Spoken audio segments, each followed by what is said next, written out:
Okay, it's finally time to talk about some games from 2022 that I didn't get the chance to play when they were new. How'd you like that intro, by the way?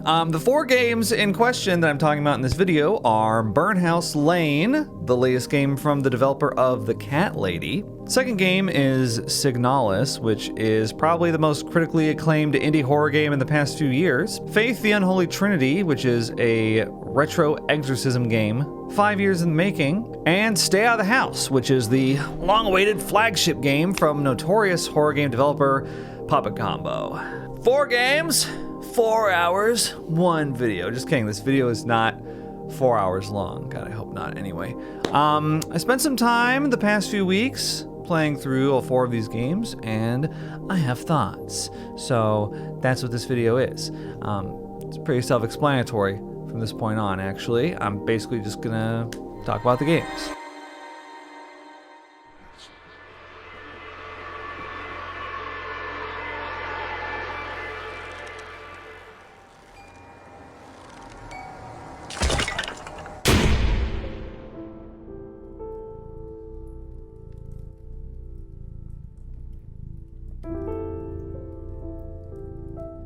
Burnhouse Lane is the latest horror adventure game from the developer of the 2012 breakout indie hit The Cat Lady. And before we go any further, if The Cat Lady was a special game to you, then I would consider Burnhouse Lane to be a must-play. You're prepared for what's to come. For the rest of you that may be unfamiliar, I'll give you some quick background on the developer Harvester Games and their Devil Came Through Here trilogy, which consists of the first game, Downfall, the second game, The Cat Lady, and the third game, Lorelei. These are 3 horror adventure games in which you play as a tormented character that has to confront their demons, both literal and figurative. The games don't hold back when it comes to their characters' struggles with their mental health, that's for sure. There are running themes of suicide, assault, torture, abuse, pretty much any content warning you can think of, frankly. But unlike some other games that are edgy just for the sake of it, I've always found the Devil Came Through Here trilogy to have an air of empathy and healing behind the horrific scenarios that get depicted. The main characters follow a redemptive path and have the opportunity to shed the shackles weighing them down and move forward with a new attitude. So while the games can be incredibly dark and depressing, there's also a silver lining that prevents them from feeling too edgy or cynical. It's a tough balance to strike, but it's one that I'm happy to say continues with their latest game, Burnhouse Lane, which, while completely separate from the Devil Came Through Here trilogy, follows a very similar path to The Cat Lady in particular. Burnhouse Lane stars Angie, a woman who introduces you into the game by making you attempt to unalive her in the opening scene. Yeah, that's the kind of game this is, okay? But then, just like Susan Ashworth in The Cat Lady, she's given a mission of redemption. One that involves systematically murdering serial killers. Again, just like Susan in The Cat Lady. Are you noticing the theme? And at that point, Susan and Angie are very similar characters with a similar character arc. Angie's a little less sassy than Susan. You snored like a pig? I could feel the house trembling. Well, depending on how you play her, I guess. And a little bit less misanthropic, which makes her more relatable for me. And that's about all I can tell you about the characters without spoiling what happens in the story. Aside from the story, which is going to be very subjective, Burnhouse Lane is an improvement over Harvester Games' older work in pretty much every way. One thing you'll notice right away is that the graphics are very colorful now, and it gives the game a bright, hopeful atmosphere.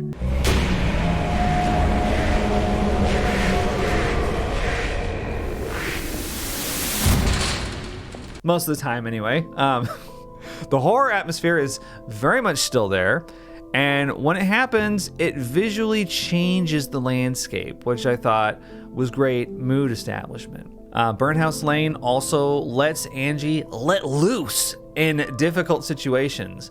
She can stealth by hiding in closets or whatever's around, but there's also combat where she can shoot her way out of a situation. And she has this special dash move that's like a little goofy looking, but it gets the job done.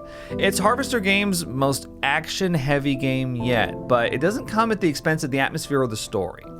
The new gameplay mechanics are not perfect though, just like that one sequence in The Cat Lady. In Burnhouse Lane, you play as a cat a few times, and you have to do these cat platforming sequences, or as I like to call them, cat forming. So like I was saying, these cat forming sequences aren't great, but there's not too many of them thankfully, so it's a minor complaint. Like with the previous games, the soundtrack is very, very good. The voice acting is also very good, and the writing is a particular highlight. When it comes to adventure games, which are few and far between these days, sadly, Burnhouse Lane ranks among the best of them, and in my opinion is a major step up in Harvester Games' catalog over their last entry, Lorelei. I didn't think Lorelei was a bad game, but it didn't have that cat lady horror factor to it. And Burnhouse Lane delivers that horror in spades, even if the formula for it is very derivative of the cat lady. It works, and it works well. Unfortunately, this style of a long, story-driven adventure game isn't a popular choice for YouTube videos anymore, like it was 10 years ago when The Cat Lady released, and all the big horror game channels played it in full. So despite being an excellent game, and one of the best games we've gotten in the adventure genre in recent years, odds are most of you watching this haven't heard of it. And that's a shame, considering I think Burnhouse Lane is their best game yet. Yes, even over The Cat Lady. But just look at the difference in popularity, right? Like, why is that? Well, it's not the game's fault. The quality is there. My theory is that times have just changed that drastically over the last 10 years, and the YouTube Let's Play scene is a big part of that. I mean, just look at the videos that came out for The Cat Lady 10 years ago. This is a game that everyone was playing at the time, including one of the biggest YouTube channels, PewDiePie. The Cat Lady is a game that came out at just the right time because it fit the vibe of horror Let's Play videos at the time. Let's Play was all about series back then. It wasn't uncommon to see 20 or 30 part series of long story-driven games. For example, Telltale's Walking Dead Season 1 blew up in a very similar way, albeit a bit more mainstream. Or the next year's Undertale, which went on to be a worldwide phenomenon. But over the last decade, YouTube has changed a lot, and long series of story-driven games are now a niche that only a few remaining channels cater to. And even then, for multi-hour games, many channels prefer to just upload the whole thing in one shot rather than do a multi-part series. Just look at the videos that are in the Burnhouse Lane search results, for example. It's kind of sad how much things have changed because, like I said, Burnhouse Lane is my favorite game from Harvester, and it's unlikely to be their most successful. The hand that fed the Cat Lady also ended up taking away from Burnhouse Lane. And this is why I think it's really important, if you're a fan of indie games or just niche games in general, to not rely on YouTube completely for what's going on in gaming. More and more, especially with the rise of TikTok in the past few years, gaming video content is moving towards shorter and shorter attention spans. There's still plenty of gaming channels that play long games, but the whole era of the series is pretty much over, and those series were a big part in keeping mainstream cultural interest in story-driven games alive.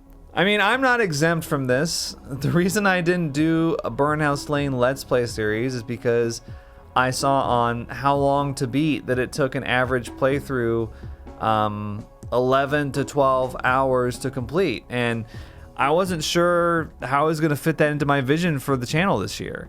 I think a lot of YouTube creators are in a similar position with that. But hey, I'm making this video right now. So if you're one of the thousands of Cat Lady fans out there who had no idea that Burnhouse Lane even existed, well, now you do. And you also have my glowing recommendation. So check it out. Not right now, though. Video's not over. You can check it out afterwards. Don't want you running off all excited just yet. Okay, you sit your ass back down and you watch the rest of this video first. Okay, sorry. Just wanted to have a little fun during this very serious review. And speaking of very serious, let's get into possibly the most critically acclaimed horror game of 2022, Signalis, developed by Rose Engine, which is many people's horror game of the year. And before I say anything else about it, it is very good, but not perfect. Sorry.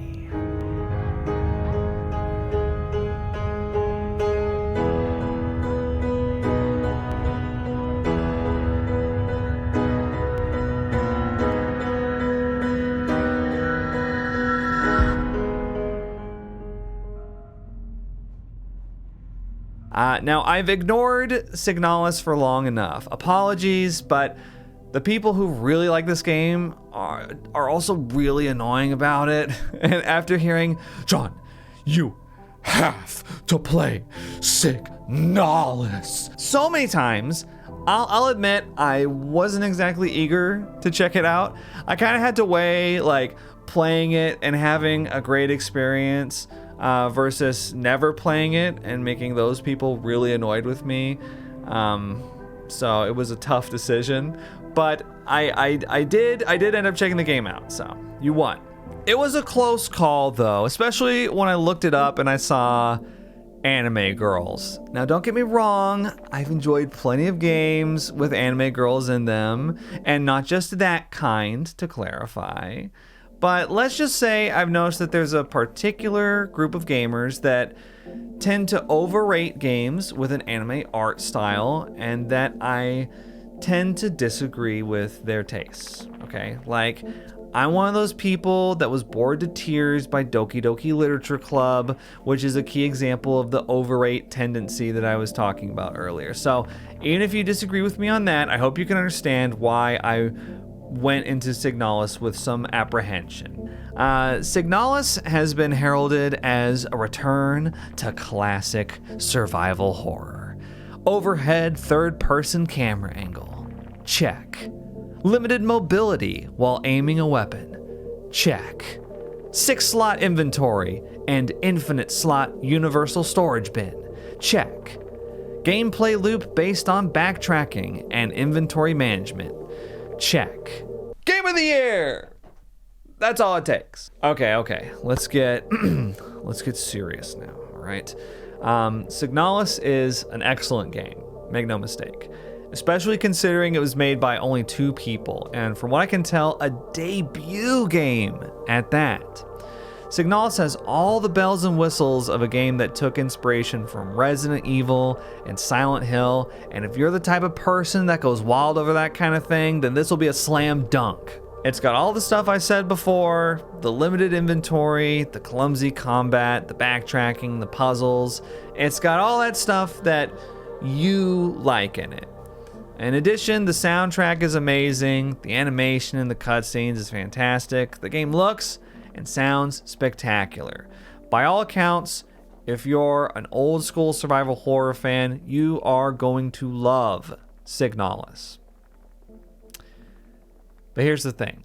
I'm decidedly not an old school survival horror fan. I've played some of these recent indie horror games that harken back to the before times, and I just haven't had the same experience with them as old school fans do. I remember trying the most recent indie survival horror darling from 2021, Tormented Souls, and I genuinely didn't have a great time with it. I will say I had a better time with Signalis than any other indie game that has tried to capture that old school survival horror feel, but it's still a one and done for me. There's multiple endings to the game, and I straight up don't want to play it again to get the others. For me, as is always the case with these games, I just don't really vibe with the gameplay. When you spend 50% of your time in the game taking multiple trips to and from a storage bin or a key item location just so you can manage your 6-slot inventory, that's a game mechanic that I feel we've collectively moved on from for a good reason. The severely limited inventory game design is like a time capsule from just a few specific games in the late 90s that for some reason have become a flagship characteristic of a survival horror game. And it's frustrating for me because I would love to experience a game with similar aesthetics and themes to Signalis, but without the comically low inventory. I know that hardcore fans of Resident Evil 1 through 3 will disagree with me, but I think Resident Evil 4 perfected the limited inventory concept for me.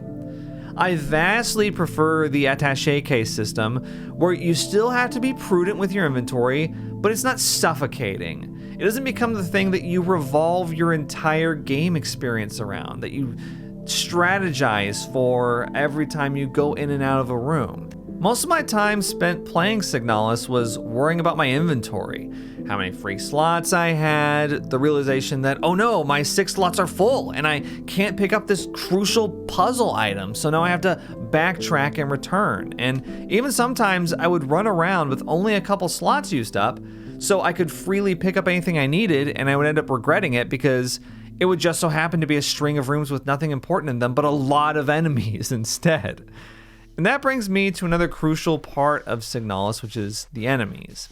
Now, fans of the older Resident Evil and Silent Hill games tend to puff themselves up and crow about how you've got to pick your fights very carefully in these survival horror games. You shouldn't kill every enemy you come across, or else you'll run out of resources. But frankly, I've always enjoyed going through those games, just callously murdering anything I came across, and I usually had plenty of resources to manage that. Only every now and then would I run into a situation where I would decide to slip past a zombie instead of killing them. But with Signalis, if you try to fight every enemy you encounter in this game, you will straight up run out of ammo. And especially in the later stages, this can mean going through the same room over and over and over again, with all the enemies intact. And with so much backtracking in the game, these situations can end up being a little unpredictable and really annoying as a result. Before you get the wrong idea, by the way, okay, I know some people are gonna conjecture about this. Oh, he must have died so many times, and that's why he's so mad. I only died one time my entire playthrough. Okay, here's the proof. Yeah, so it's not like I was throwing my controller at the wall or anything. I just found myself sighing a lot. And I don't want to make it sound like I'm dogging on this game so much, but I really need to emphasize how antiquated I find a lot of the aspects of this style of game that it's going for. Like I said, this is a really impressive game. I don't want that to get lost. And like I said, there's going to be a lot of you that are going to play through this and have flashbacks to being a kid or a teenager playing Resident Evil 1 for the first time and all that, and I love that for you. But I just think that nostalgia bait aside, the gameplay loop being more modernized with a more recent inventory system and more fluid combat could have really elevated this game to be more enjoyable and accessible. But on that note, I don't think Signalis cares about being accessible. In fact, I think it kind of prefers the opposite. And to demonstrate that, look no further than the story. The story of Signalis. How to describe it? I'll be honest, I have only a faint understanding of what happened, and I think that's largely by design. It starts out seeming straightforward enough, but as you progress through the game, it becomes pretty obvious that not everything is what it seems. It's one of those games that has a lot of like dream within a dream type of storytelling. And I'll admit, I prefer a more obscure form of storytelling over the typical super heavy-handed approach that most horror games take. But while I prefer it, I also didn't love this particular execution. There is a moment about 2/3 way through the game where you get a false end. And it fooled me really good. Here's my live reaction when it happened. Wait, what? Well, that's the end? Well, that's the end? What happened? What'd I do? No, there's multiple endings. There's gotta be. What ending did I just get? Begin? I have to start over? No. I don't think so. Well, wait, I hit quit. I hit quit. You can't just start me over. I want to quit. Now, I've seen ending fake outs in other games before, most notably Undertale. But what makes it work a little too well in Signalis is that the story is told with such a minimalist approach that when the ending fake out happens, there's a part of you that's like, well, that's a real thinker. I guess I'll go think about it. And I imagine some people will just legitimately think it ends there. And it's that exact kind of rejoicing in its own inaccessibility that I find to be a bit of a turnoff with Signalis. On one hand, it's cool. On the other hand, it's a little too cool for school. Sometimes I found myself just wanting to grab the game by the shoulders and say, just let me in. Tell me what's going on, huh, champ? It's okay to be vulnerable. Nobody's gonna think you're weak. Just let us in. But that's not the kind of game Signalis is, and I respect that. One aspect of the game that I have a lot of praise for are the puzzles. If you watch me play Tormented Souls, you may remember that the puzzles were the weakest part of the game for me. The canister lid needs to be oh my god. You didn't open the gas canister. Did you just try to put gas inside a closed canister? Oh, that's cringe. But for Signalis, the puzzles were really well done. I didn't run across any that I thought were unfair or too hard. Well, I don't know, maybe the incinerator puzzle. I didn't love that one, but all the rest I thought were fun. The puzzles in Signalis were one department of the game that I felt were actually a step up from classic survival horror games. So, yeah, that's right. Nothing negative to say about the puzzles. So, that should count for something, right? All in all, I just have to reiterate what a genuinely impressive game Signalis is, especially for just 2 people. This is an incredible achievement. And if you're the type of person that spends more time replaying PS1 horror games than checking out newer titles, you're exactly the type of person that will love this. And unlike me, you'll probably play it more than once. As for me, I'm just not the target audience for this. I don't pine for the old days when horror gameplay revolved around resource management. I don't lament the fact that most modern horror games are in the dreaded first-person point of view. And I don't miss spending half my time backtracking through places I've already been. Now, I do have a pulse, so I still had fun playing the game, but all I'm saying is that it's not a 10 out of 10 across the board for me. Now, if we could possibly delay the public execution that you probably just got done scheduling for me, I do have some other games I'd like to talk about in the video, but afterwards, feel free to set up the guillotine in the comments section. Am I sure I want to include that in the video, actually?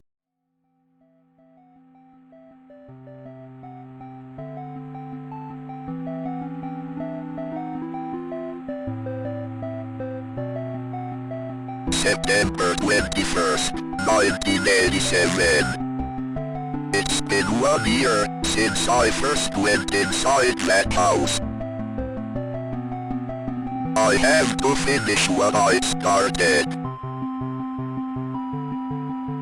What I am about to do has not been approved by the Vatican.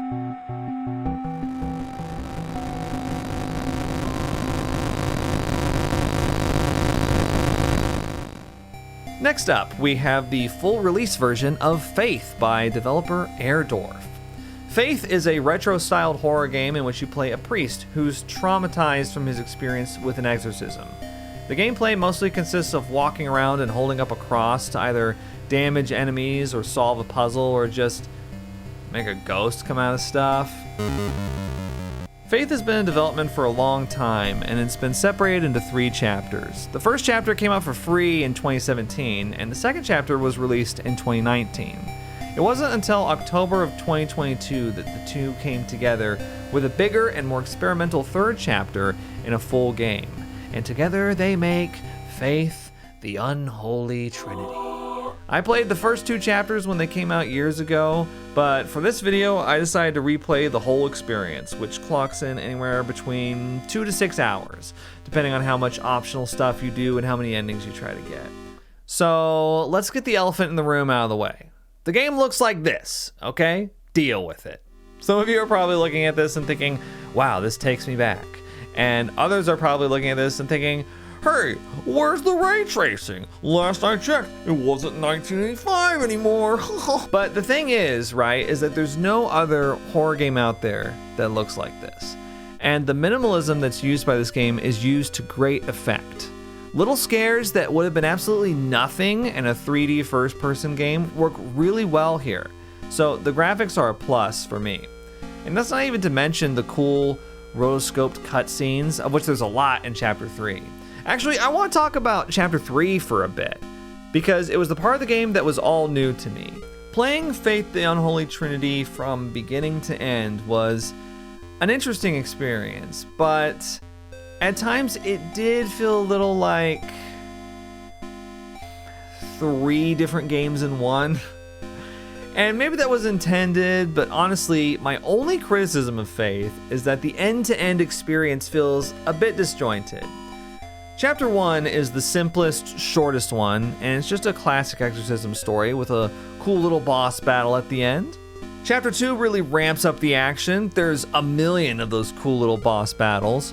And then Chapter 3 gets very experimental and surrealist in parts, and it also goes from being a simple exorcism story to being one about an evil cult. Now, I know for a fact that this is an unpopular opinion, but I tend to mentally check out when there's a cult storyline in horror games. I just end up getting really frustrated by all the people that are in the cult. Just like, get out of there, will ya?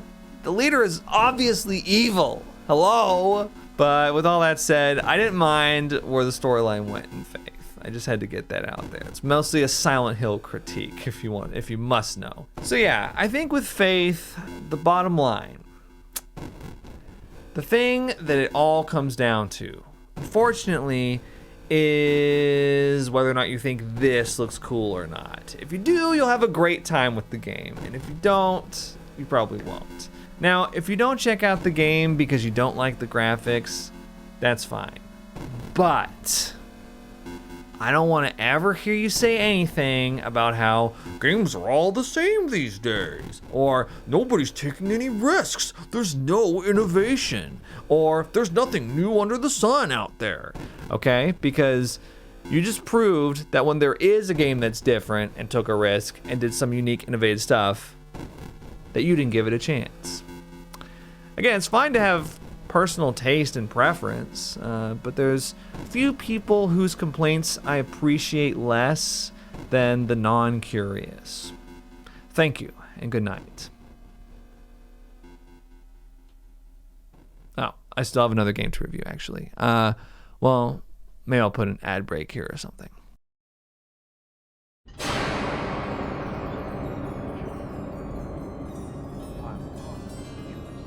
Puppet Combo is a notorious name in the indie horror scene, from older titles like Power Drill Massacre to more modern ones like Murder House.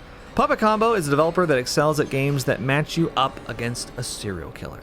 And their most recent release, Stay Out of the House, features that same concept. Now, I like a lot of Puppet Combo's games. Personally, I think Night Ripper is their best work, but they're hit or miss with me. I liked Murder House, didn't so much like the Riverside incident. I think Babysitter Bloodbath is a classic, but I'm not too big on the Glass Staircase. So all that to say, I was a little nervous to check out Stay Out of the House, especially since it's a game that they've had by far the longest development time with. They released the prologue of the game called Night Shift way back in spring 2019. And I played a very early version of the main game of Stay Out of the House in May 2018. So it's been in the works for over 5 years. One could even consider Stay Out of the House Puppet Combo's flagship game. So how was it? Well, I would characterize Stay Out of the House as their most complete game yet, and definitely one befitting a flagship title. It reminds me a lot of Nun Massacre, but more than that, it actually reminds me a lot of the smash hit mobile horror game Granny, which I don't think is a coincidence because Puppet Combo loves that game. And so do I, for the record. I'll go to bat for Granny any day of the week. It drives me nuts that it gets lumped in with Bendy and Poppy and all the cynical mascot horror games when it has legitimately good gameplay and game design. But yeah, I need to focus. We're talking about Stay Out of the House. Right. So, Stay Out of the House is Puppet Combo's magnum opus, you could say. And why is that? Well, it's by far their longest game. It has the widest variety of set pieces. It has the deepest strategic gameplay of any of Puppet Combo's games. So let's start with that first one. It's the longest Puppet Combo game. Now, you can probably speedrun this in about an hour if you know exactly what to do and where to go, but odds are you'll spend between 3 to 5 hours playing, depending on how deep into the house you want to go, and if you're trying to get multiple endings. Next, Puppet Combo games typically take place in just one location, maybe two if there's a short prologue, but Stay Out of the House has you running all over town. They got you manning the gas station, they got you running through the cornfields, they got you sneaking through the murder house. Now, to be honest, I don't find any of these environments as compelling as, say, Night Ripper's Gotham-esque city slums, but to be honest, that's kind of a Hall of Fame-worthy indie horror set piece in my opinion, so that's possibly a bit unfair to compare them. And finally, Stay Out of the House features a surprisingly in-depth path to escape. There are so many locked doors and so many inventory items, and a very lengthy, completely optional area you can outright miss if you don't have the right combination of items ready. All this makes Stay Out of the House Puppet Combo's most complete game.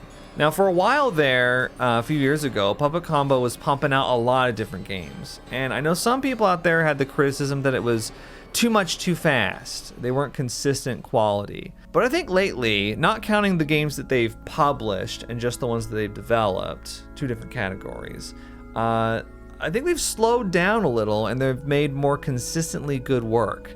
Like 2020's Murder House, for example, which I thought was their best game since Night Ripper. The worst I can say about the game is that it borrows a lot from Granny, but the things it borrows are all positives.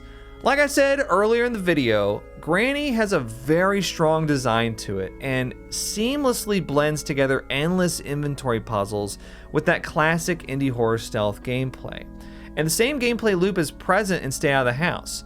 You have to deftly weave from room to room, collecting items and figuring out puzzles, while also trying not to catch the attention of either of the two antagonists. It works really well, and there's more of a horror atmosphere to Stay Out of the House than there is with Granny.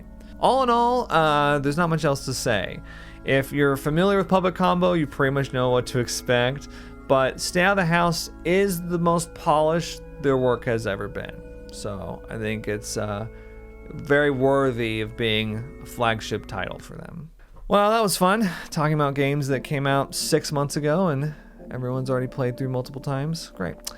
Well, hope you enjoyed this style of video. If you did, I'd love to hear what you loved about it.